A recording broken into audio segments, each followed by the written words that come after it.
Hello, I'm Jenny Pinnell. I'm a gifted coordinator here at Mid-Ohio ESC in Mansfield, Ohio. I'm going to take some time today to go through the process of identifying students in the visual and performing arts. So the first thing that I think it's important to know is, what is that definition for gifted? How does Ohio define gifted in the arts? So this is the definition that comes from Ohio's operating standards for identifying and serving students who are gifted in the Ohio Revised Code. So as you can see, there are two components to that gifted identification for visual and performing arts.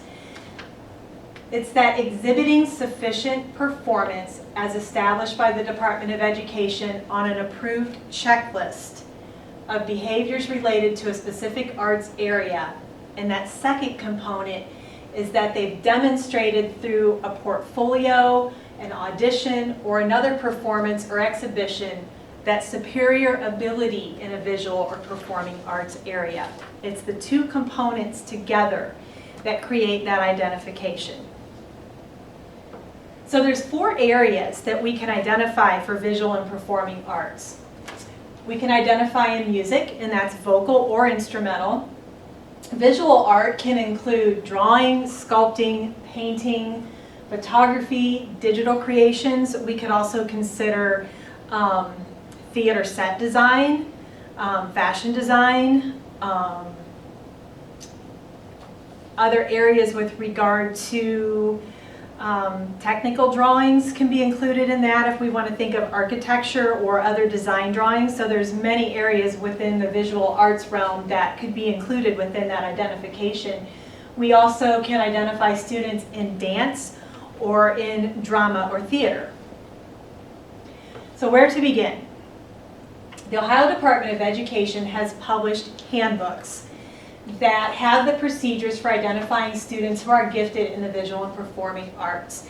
You'll need to go to Ohio Department of Education webpage, where you will find these handbooks as well as their checklist of artistic behavior for dance. And I'll show you in a second where to go for that.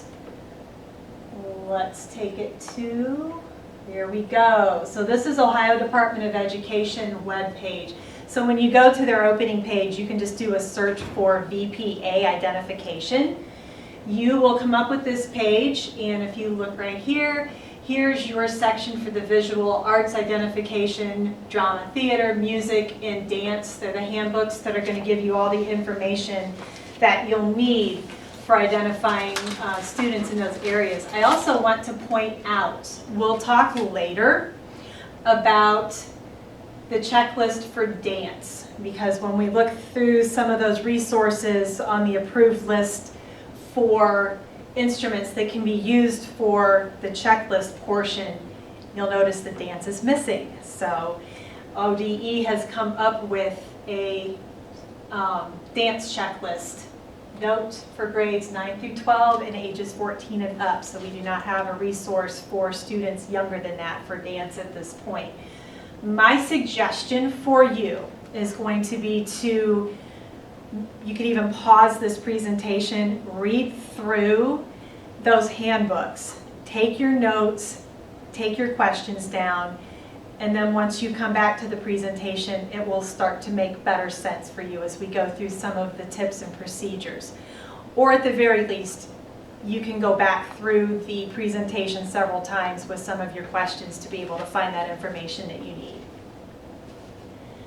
So, visual and performing arts identification is a three-stage process. It begins with a nomination. The next step is that twofold identification process. We need the behavioral checklist, and then we need the portfolio or the performance evaluation. Okay, so a nomination can be initiated by a teacher, a parent, some other professional in that performing arts or visual arts field. It could be a peer, or it could be the student, him or herself, that nominates. So soliciting nominations could be accomplished through several ways. So it depends how wide you want to cast the net, so to speak. You could accomplish that through notices that are published in school newsletters. It could be posted on the school website. Or if you want to have maybe a little bit more control over those numbers, or if this is your first year identifying, you might want to just solicit those nominations through your visual and performing arts instructors. Also, we'll note that the nomination form is provided in the ODE Visual and Performing Arts handbooks.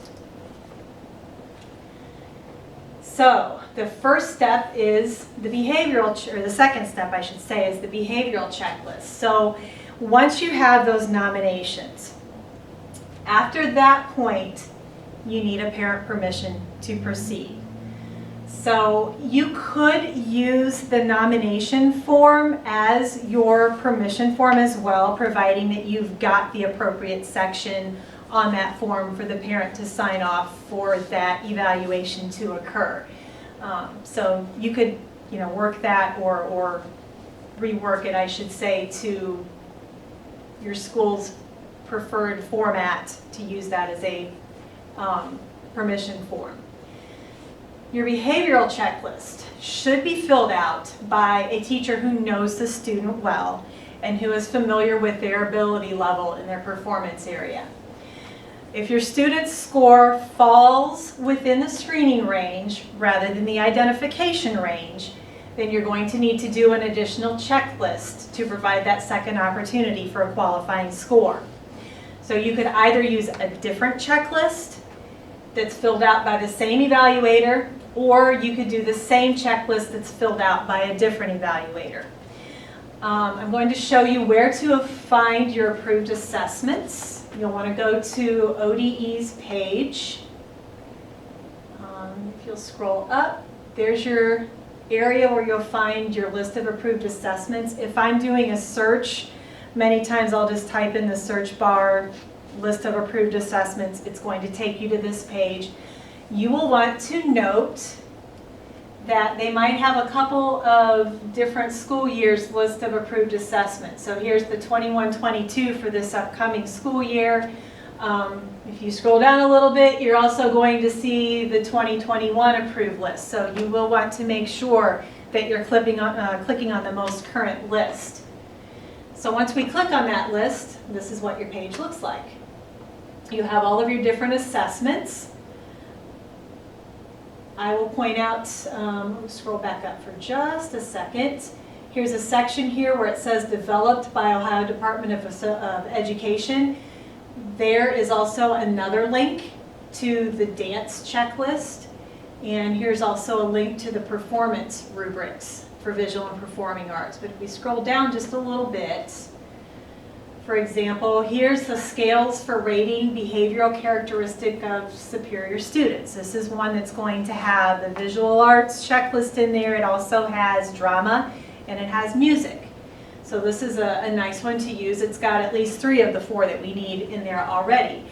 If you click on these links, you'll notice that these are hyperlinks. If you click on them, they're going to take you to the page that shows you information about that checklist. So if we scroll down, of course, they're going to show you your publishing information, where you can go to order them and the such. But they also show how they can be used for gifted screening and identification. So if we look here, for example, here's the artistic characteristics. It shows us that it can be used for grade levels K through 12. Here's where you're going to find your cut scores that I was telling you about. You have your score for reassessment is between a 59 and a 60. So that's your screening range. You need to have a second checklist, or you need to have somebody else use that same checklist to fill it out for that student. If they hit a 61 or above, they're good to go. They're ready for either putting together their portfolio if it's an art evaluation, or they're ready to put together their performance evaluation for the other areas. All right. So the next stage, they've gotten through that checklist.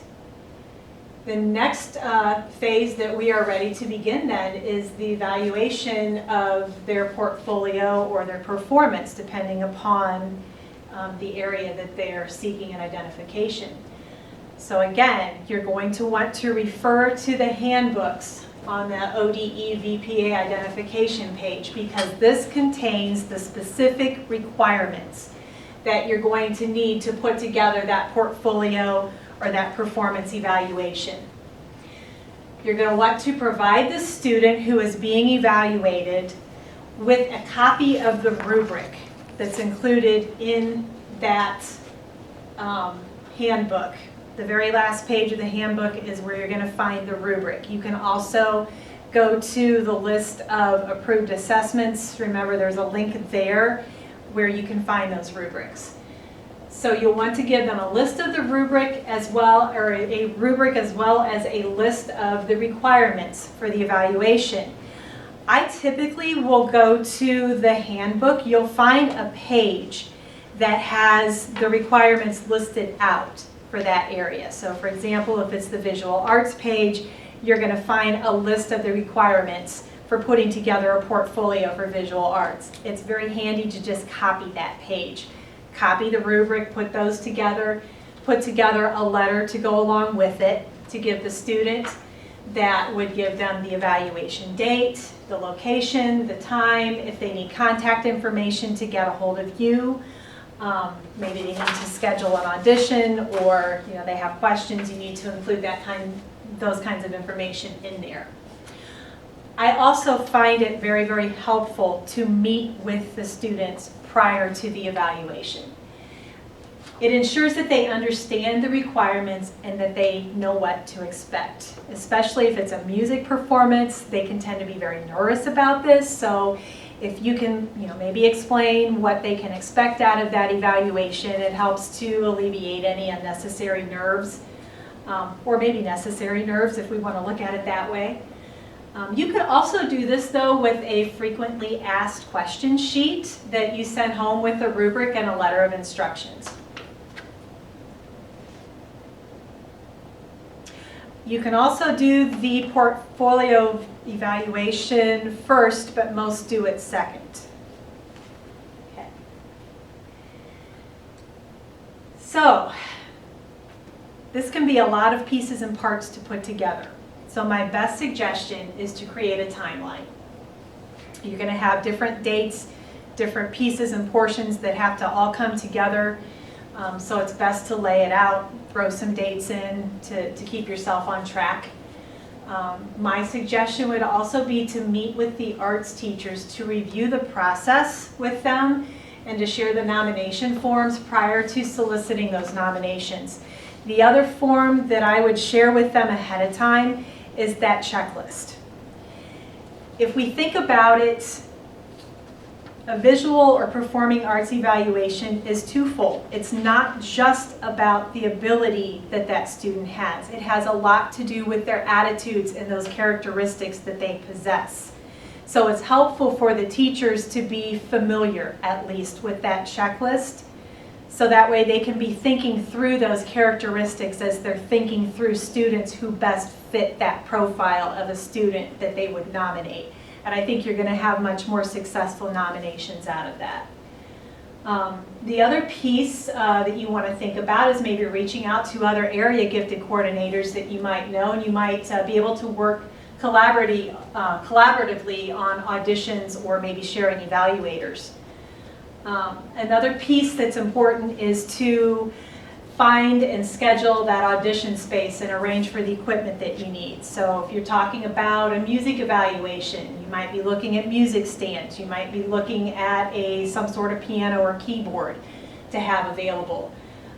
Some workable space for dance or drama auditions. So in other words, if you need to reserve your little theater space within the school building or some other space that's not being used, if it's during the day. Your students are going to need a separate space to be able to warm up before their evaluation.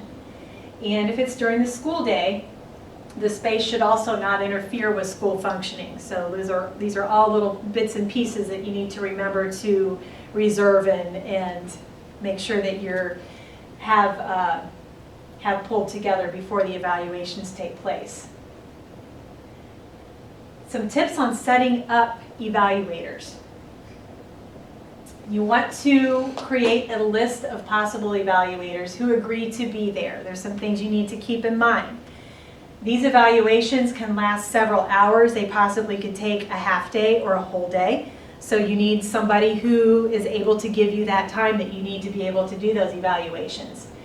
You need to schedule them well in advance. And coming from personal experience, I would have a backup evaluator should the need come up. You never know if somebody's going to get sick or if they all of a sudden realize that they're double booked. These things happen. So it's good to have a backup so that you can, call several other people if you need to. So as far as who can evaluate, if you look in your handbooks, there's a page in the handbooks that gives suggestions of who would be an appropriate evaluator and what kind of qualifications that person needs to have. So these could definitely be people who are fine arts teachers. Now that's providing that they have not worked with the student previously, and that's just a way of avoiding a conflict of interest.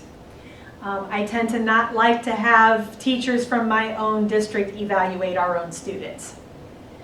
Professionals from your community theaters, youth orchestras, art centers, these are all great people that are professionals within the industry that would make perfect evaluators. You might even look at your community colleges nearby, because some of these drama professors or music professors or art instructors from there are really thrilled to be able to be involved in this kind of a process. This also draws students into their programming too, so of course, that's an opportunity that they see.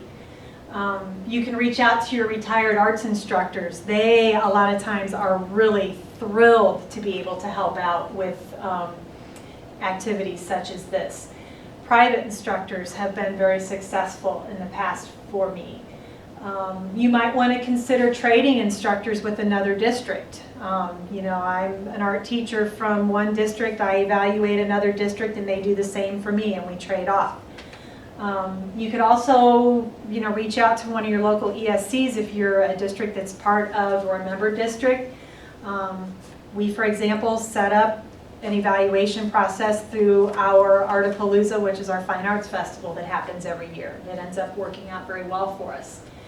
I would also plan to do some training if they are a brand new evaluator. So you'll want to have them become familiar with the handbook, be familiar with the rubric, run through the process with them. I would also provide them with the standards for the area that they are identifying, and if they are not already well familiar with those.